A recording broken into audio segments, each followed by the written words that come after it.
Hello students, welcome back to Sachin math classes. जैसा कि हमारा न्यूमेरिकल एनालिसिस मैथ चल रहा है बेटा, बीएससी के लिए, बीए के लिए और जो हमारे बीटेक वाले स्टूडेंट्स हैं या जो हमारे इंजीनियरिंग वाले स्टूडेंट्स हैं उन सभी के लिए बेटा।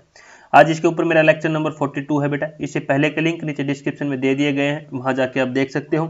अगर आपको नोट्स चाहिए, प्रीवियस ईयर क्वेश्चन पेपर के सॉल्यूशंस चाहिए या आपको आपका बुक का PDF चाहिए, ठीक है बेटा, वो भी मेरे पास अवेलेबल्स है। वो सब आपको मिल जाएगा। PDF मतलब हेल्प बुक जो आपकी है बेटा, जहाँ पे आपका पूरी बुक का सॉल्यूशन है वो भी अवेलेबल है, मात्र 100 रुपीज़ में अवेलेबल है, जहाँ आप कॉन्टैक्ट कर सकते हो। ठीक है बेटा। डिफरेंट यूनिवर्सिटी में डिफरेंट, कुछ में न्यूमेरिकल एनालिसिस नाम से है, कुछ में न्यूमेरिकल मेथड के नाम से भी इस बुक को जाना जाता है बेटा। सिलेबस सबका सेम है बेटा।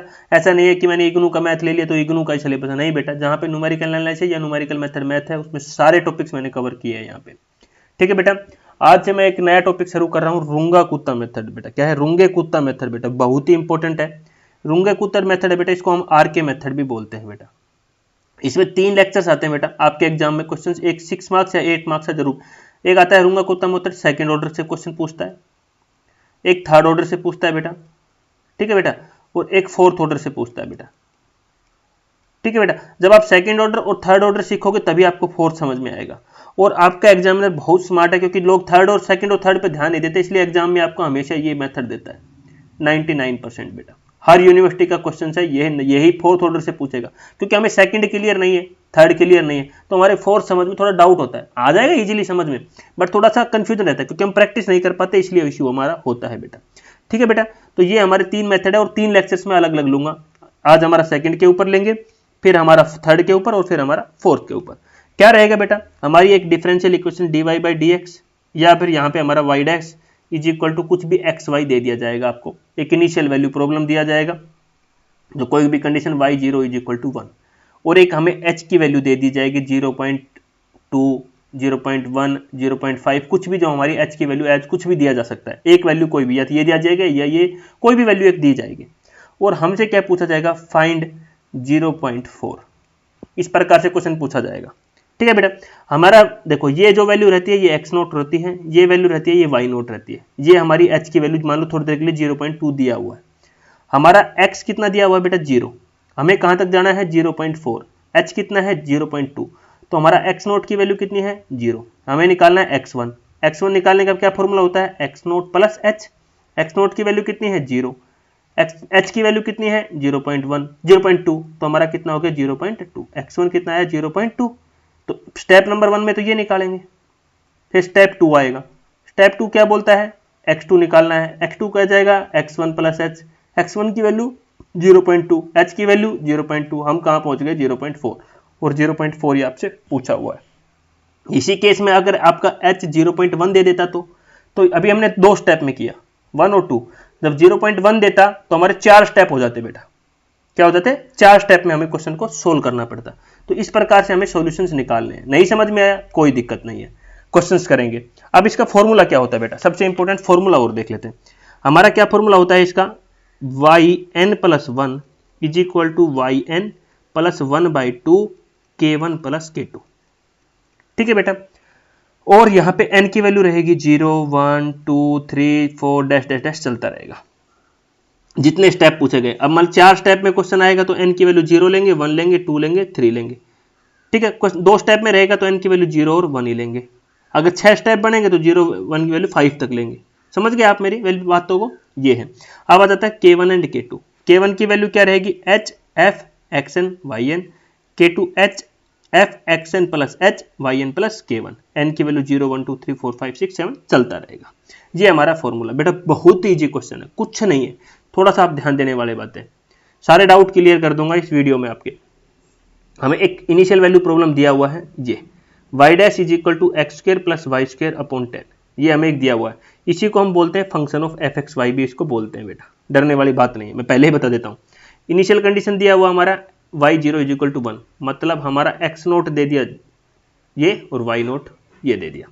हमें निकालना है find y0.2 taking h is equal to 0.1 using r के सेकंड ऑर्डर मेथड। दे दिया ना, क्वेश्चन में लिखा हुआ दे दिया कि सेकंड ऑर्डर मेथड से हमें सोल्व करना है इसको, और h की वैल्यू लेनी है 0.1, और हमें क्या निकालना है? y 0.2 निकालना है। तो आपको h को देखते ही पता चल रहा होगा h कितना लेना है? 0.1, और हमें y कहाँ जाना है? 0.2, और x हमारा क्या दिया हुआ है? 0। इनिशियल वैल्यू क्या दी हुई 0, तो मतलब एक बार इसमें 0 में ये ऐड करेंगे तो स्टेप 1 में पहुंचेंगे हम लोग, फिर इसमें एक बार और ऐड करेंगे तब हम स्टेप 2 में, मतलब स्टेप क्वेश्चन कितने स्टेप में सोल्व होगा बेटा 1 + 1, मतलब 2 स्टेपों में क्वेश्चन सोल्व होगा। पहले स्टेप में हम क्या निकाल पाएंगे f0.1, क्योंकि हमारा क्या फॉर्मूला होता है मैंने बताया x1 = x0 + h, तो x0 की वैल्यू 0, h की वैल्यू 0.1, तो पहले स्टेप में तो हम 0.1 पे पहुंच पाएंगे, तो f0.1 ही निकाल पाएंगे। ठीक है बेटा, दूसरे स्टेप में हमारा आएगा x2 = x1 + h, x1 की वैल्यू हमारी 0.1 है, h की वैल्यू 0.1 है, तो 0.2 पे पहुंच जाएंगे हम लोग। तो हमें कितने स्टेपों में क्वेश्चन को सोल्व करना पड़ेगा, 2 स्टेपों में। ये तो आपको पता चल गया होगा मैं स्टेप कैसे काउंट किया बेटा, गिवन दे दिया, सारी वैल्यू जो गिवन था मैंने लिख दिया है बेटा। आर के सेकंड मेथड का जो मैंने अभी फॉर्मूला बताया था मैंने यहाँ पे फॉर्मूला लिख दिया है। बताओ यहाँ तक कि इतना किसी को कुछ डाउट हो तो मेरे को बता सकता है। आप सबसे पहले 2 स्टेप में क्वेश्चन सोल्व होगा तो f01 निकालेंगे, तो सबसे पहले जो इक्वेशन 1 है इसमें हम n = 0 पुट कर लेते हैं बेटा, क्योंकि सबसे पहले मैंने बताया था ना 0 से स्टार्ट करेंगे, तो 0 पुट किया तो यहाँ पे y1 आ जाएगा, यहाँ पे y0 आ जाएगा, प्लस 1/2 k1 + k2, ये इक्वेशन नंबर 2 आ गई बेटा। अब नीचे k1 वाला में भी 0 पुट, क्योंकि यहाँ भी n है, यहाँ सब जगह 0 0 पुट करो, तो k1 क्या आ गया hfx0 y0, मतलब 0 पुट कर लिया, k2 में भी हमने यहाँ पे 0 पुट कर लिया। अभी हम लोग क्या करेंगे, हमें तो चाहिए k1 की वैल्यू और k2 की वैल्यू बेटा। y0 की वैल्यू तो आपको पता है क्वेश्चन में दिया हुआ है 1 है हमारा। अब k1 और k2 की वैल्यू हमारे पास ये है, पहले ये फाइंड करो, k1 और k2 निकालो, k1 और k2 निकाल के इस इक्वेशन नंबर 2 में पुट कर दो और y0 की वैल्यू पुट कर दो, तो हमारा y1 आ जाएगा, हमारा यहाँ पे क्या आ जाएगा y1। अभी हमें क्या चाहिए k1 की वैल्यू क्या है हमारा hfx0 y0। अब हमारा fx क्या दिया हुआ था, fxy क्या दिया हुआ बेटा x² + y² अपॉन 10, यही दिया हुआ बेटा हमारा। अभी हमें क्या चाहिए x0 और y0 चाहिए, तो जहां x है वहां x0 कर दो, जहां y है y0 कर दो, तो कर दिया हमने यहाँ पे ये। अब x0 की वैल्यू क्वेश्चन में दी हुई है ना आपको 0, और y1 की कितनी दी हुई है 1, अरे इनिशियल कंडीशन में दी हुई थी ना, ये देखो पुट कर दो तो हमारा 1/10 आ गया। ठीक है, अब या तो ये तो हमने निकाली इसकी वैल्यू बेटा, फंक्शन की वैल्यू निकाली। अब इसके साथ मल्टीप्लाई में क्या है h, तो k1 = h मल्टीप्लाई ये h की वैल्यू कितनी है 0.1, इसकी वैल्यू कितनी निकाली 1.10, तो यहां पे हमारी k की वैल्यू आ गई बेटा। अब k2 निकालते हैं, k2 का फॉर्मूला ये है बेटा। ठीक है, x0 की वैल्यू 0 है, h की वैल्यू 0.1 है, कोमा y0 की वैल्यू 1 है, k1 की वैल्यू अब भी आपने निकाली है 0.01। एक सेकंड बेटा आगे चले गए, 0.01। ठीक है बेटा, यही है, इसको ऐड करेंगे तो 1, इसको 1.1। fx की वैल्यू अभी आपने दी थी x² + y² अपॉन 10, x की वैल्यू ये है, y की वैल्यू ये है, पुट कर दो यार, कैलकुलेट करो इसको जो भी आएगा। ठीक है, उसके बाद k2 में यहाँ पे पुट कर दो, h की वैल्यू 0.2 और इसकी वैल्यू अभी हमने निकाली थी इतनी है हमारी, इसको मैंने एज इट इज यहाँ लिख दिया, इसको सोल्व किया, इसको मल्टीप्लाई किया इसके साथ, तो k2 की वैल्यू आ गई। अब k1 की वैल्यू निकाल लिया, k2 का निकाल लिया, तो यही तो वैल्यू आप लोगों को पुट करना था यहाँ इक्वेशन 2 में, और y0 की वैल्यू आपको पता है 1 है। देखो y0 की वैल्यू पता है, k1 k2 की वैल्यू आप लोगों ने निकाल लिया 1/2, तो y1 की वैल्यू हमारी ये आ गई बेटा। ठीक है, अब ये कितने पे आई 0.1 पे, तो ये हमारा x1 हो गया और ये हमारा y1 हो गया, जो कि मैंने नीचे लिखा हुआ भी है। अब हमने क्या कैलकुलेट करना है 0.2, तो उसके लिए n की वैल्यू क्या पुट करनी पड़ेगी हमें इक्वेशन 1 में 1 पुट करनी पड़ेगी, तो 1 पुट करो, 1 पुट किया तो ये आया बेटा। k1 में भी सिमिलरली k1 में भी हमें यहाँ 1 आ जाएगा, यहाँ 1 हो जाएगा, यहाँ 1 यहाँ 1। अभी फिर दोबारा से k1 और k2 की वैल्यू निकालो, k1 का फॉर्मूला ये है, k2 का ये है, और अभी हमें x1 y1 यूज करना है बेटा, ये यूज करना है, ये x1 और ये y1। अभी वो x0 और y0 यूज नहीं करना, हमें 1 और ये यूज करना है। चलो करते हैं, देखो ये हमारा फॉर्मूला है बेटा, h की वैल्यू पता है 0.1 है, h की वैल्यू लास्ट तक सेम रहेगी 0.1। ठीक है, अभी ये हमारा फंक्शन है, इसकी वैल्यू निकालते हैं पहले, तो हमें x1 चाहिए, x1 कर दिया अपॉन 10, x1 की वैल्यू कितनी आई है 0.1, y1 की वैल्यू अभी निकाली थी ये आई है, दोनों का स्क्वायर किया, ये हमारी इसका हमारा ये वैल्यू आ जाएगा। ठीक है, अभी हमें k निकालने के लिए h से मल्टीप्लाई करना पड़ेगा 0.1, इसको सोल्व करके मैंने यहाँ लिख दिया, तो ये k1 आ गया। k2 के लिए सेम ये है, x1 की वैल्यू पता है आपको 0.1 है, h की वैल्यू 0.1, कोमा y1 की वैल्यू कितना है बेटा हमारा बेटा 1 मिनट, मैंने यहाँ थोड़ा गलत लिख दिया, या y1 है, x1 है, यहाँ y1 है, ठीक है। y1 की वैल्यू क्या है, ये है। k1 की वैल्यू अभी आपने निकाली थी, ये है, ये हमारा x1 है, ये हमारा h है। तो फंक्शन में ये x और y की वैल्यू आप पुट करो तो आंसर आएगा k2 का ये, और k1 k2 ही हम क्या कर देंगे, इस इक्वेशन में पुट कर देंगे।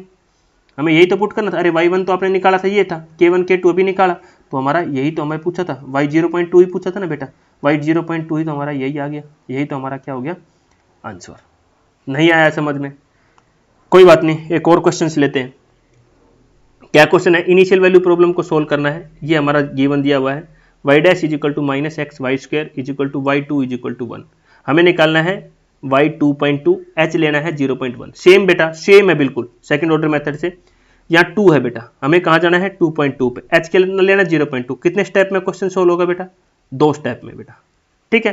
पहले क्योंकि 2 से हम 2.1 जाएंगे, फिर 2.2 जाएंगे, क्योंकि h क्या लेना है 0.1। तो सबसे पहले x1 ये एक बार तो f 2.1 निकालेंगे, एक बार f हम 2.2 निकालेंगे। तो एक पहले बार में n की वैल्यू क्या लेंगे, 0 लेंगे, फिर हम n की वैल्यू 2 लेंगे। सेम हमने सारी कंडीशंस जो थी वो लिख दिया, हमने फॉर्मूला लिख दिया बेटा यहाँ पे, इस फॉर्मूले में ही हमने n की वैल्यू 0 पुट कर दिया। तो हमारा ये 0 पुट करने के बाद यहाँ तक का हमारा जो लास्ट में किया वही आ गया, ठीक है बेटा। अभी हमें निकालने की है k1 k2 की वैल्यू, y0 की हमारे पास है वैल्यू, y0 की ऑलरेडी वैल्यू हमारी 1 दी हुई है, ये दोनों निकाल के इसमें पुट कर देना है। तो हम पहुंच जाएंगे f 2.1 पे, फिर हम 2.2 n की वैल्यू 1 पुट करके निकालेंगे। तो k1 निकालने के लिए हमारा h f x0 y0, h की वैल्यू तो आपको पता है, हम इसकी वैल्यू निकाल लेते हैं पहले। फंक्शन की वैल्यू ये है, हमें चाहिए x0 और y0, तो x0 y0 के लिए यहाँ x0 कर दो, यहाँ y0 कर दो। x0 की वैल्यू आपको पता है 2 है, y0 की वैल्यू कितनी है 1 है, तो हमारा आ गया 2। हमें चाहिए k1 की h 0.1, इसकी वैल्यू कितनी निकाली 2, तो हमारा k1 की वैल्यू क्या आ गई 0.2। k2 निकाल देते हैं बेटा, k2 का फॉर्मूला ये है बेटा। अब x0 की वैल्यू आपको पता है हमारी क्या है 2 है, h की वैल्यू 0.1 है, y0 की वैल्यू कितनी है बेटा, y0 की वैल्यू कितनी है बेटा हमारी 1, और k1 की वैल्यू अभी हमने निकाली तो माइनस 0.2, तो माइनस 0.2, तो यहाँ कितनी आ गई 2.1 और 0.8। तो एक फंक्शन क्या है ये, हमें क्योंकि हमें फंक्शन ये वैल्यू निकालना इंपॉर्टेंट होता है बेटा, ये निकालेंगे तो x की वैल्यू 2.1, y की वैल्यू 0.8 पुट किया, ये आया k2, इसके h के साथ मल्टीप्लाई कर दो, k2 आ गया। k1 k2 की वैल्यू इक्वेशन नंबर 2 में पुट कर दो, ये k1 ये k2 पुट करो, ये हमारा इसका आंसर आ गया, ठीक है बेटा। ये वाला हमारा क्या होता है x1 होता है, ये वाला हमारा क्या होता है y1 होता है, ठीक है बेटा। अब दूसरे स्टेप में y इक्वल टू 2.2, तो उसके लिए हम n को क्या पुट करेंगे 1 पुट कर देंगे बेटा, क्या पुट कर देंगे 1 पुट कर देंगे बेटा। तो हमारा y2 is equal to y1 plus 1/2 k1 plus k2, ठीक है बेटा।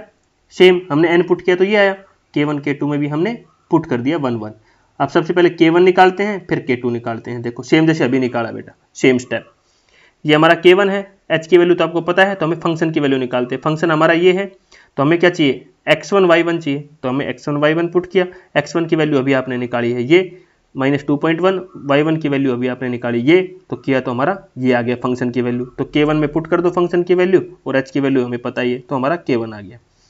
k2 के लिए हमारा ये हो गया, ठीक है बेटा। ये बेटा मैंने कॉपी पेस्ट किया था थोड़ा सा, इसलिए ये x1 y1 है, ठीक है बेटा। तो x1 की वैल्यू 2.1, h की वैल्यू 0.2, y1 की वैल्यू ये, और k1 की वैल्यू अभी आपने निकाली ये, तो ये वैल्यू हो गई हमारा माइनस एक्स वाई स्क्वायर, ठीक है बेटा।